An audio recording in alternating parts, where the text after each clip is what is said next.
This little birdie crashed into our window. I don't know what to do.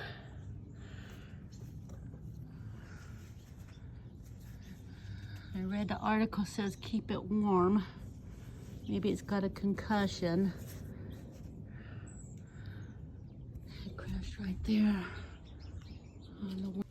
So the article I read said to keep the bird in a little box and leave it alone for about an hour and then come back and see if it's tapping around, and then I can let it free. Although it doesn't ensure that it's not injured. But I got her in here. I don't know if it's a her or him in the box here.